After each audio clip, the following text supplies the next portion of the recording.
How we doing? My name's Addict Mind. Just want to take out a moment to come talk to you guys about some topics in addiction and mental studies. I'm not a counselor, a therapist, or a doctor of any kind. I'm actually in active recovery myself. These are just some things that God has either shown me in His Word or that I have learned through the classes that I'm currently taking. I'm going to college for my certificate of addiction and mental studies.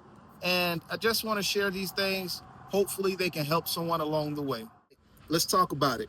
Our topic or our word for today is going to be positive self talk, right? And what is that? Positive self talk involves consciously replacing negative or self critical inner dialogue with supportive or encouraging statements. In mental studies and addiction therapy, this is also known as cognitive restructuring. Positive self talk fosters resilience. It enables you to bounce back from challenges. It enhances your self esteem and your sense of self worth. It improves your decision making.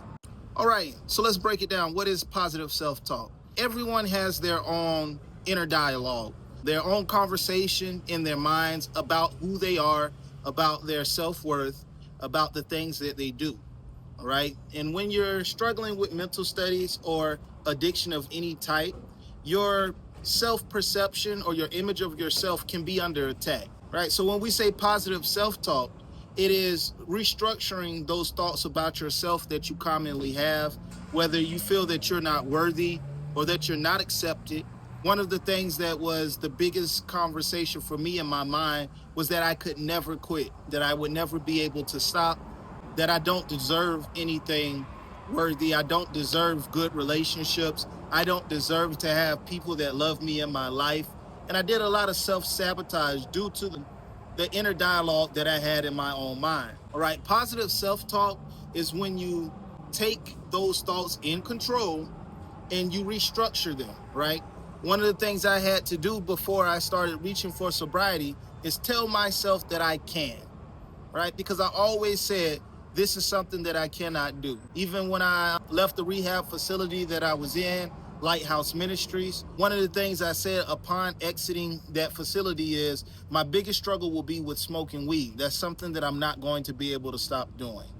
Right. And because of that negative thought that I had for myself, thinking that I did not have the mental fortitude or that I was too weak in order to do anything different, or the fact that I did not deserve anything, just thinking about some of the past mistakes that I've made, some of the errors that I've made along in life, I felt like I was not deserving of anything good. I felt like I was not deserving of a good life.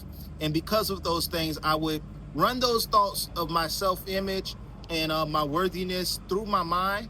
And in order to change, in order to really quit and to pursue something better, I had to change those thoughts actively. It all starts in the mind. That is where the battle is at. So if we can correct some of our thinking and correct some of the thoughts we have about ourselves in our own mind, then we can change who we are. Like always, we want to come out of the Bible and look and see what God has to say about positive self-talk, about our words and how they affect our lives, right? In order to see this, we're going to come out of Proverbs chapter 18, verses 20 and 21.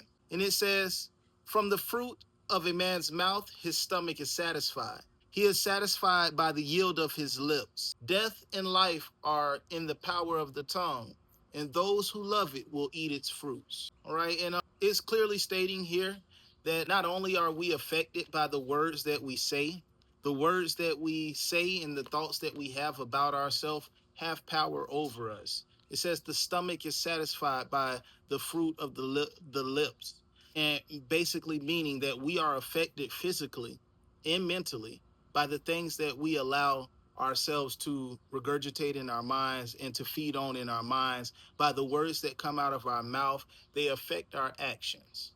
All right. The second verse that we're going to look at, this is going to be coming out of Philippians chapter 4. We're going to read verses 8 through 9. And it says, finally, brothers, whatever is true, whatever is honorable, whatever is just, whatever is pure, whatever is lovely, whatever is commendable, if there's any excellence, if there's anything worthy of praise, think about these things. What you have learned and received and heard and seen in me, practice these things, and the God of peace be with you. All right. And one of the disciples were speaking to the Philippians, and they were basically telling them in this walk and how we're living life, what to think on, literally, what to focus on your mind. Think on things that are positive. Think on things that are pure. Think on things that are just. Don't think on things that are negative, or focus on things that are sinful, or focus on things that create anger or malice in your life, because by what you allow your mind to think, it's going to control and affect you as a person. So, even more so, what we allow our mind to think about ourselves, our own self image, it controls the outcome of our actions, it controls the outcome of our emotions, and what we do and relate to in life. So, it is very important, even biblically, we see to control our positive self talk, control our image of ourselves, and what we have to say about ourselves and what we are worth. We need to go back into the Word of God and align our thoughts about ourselves with what God has to say about ourselves. Once again, my name is Addict Mind. Hope this can be a blessing to someone.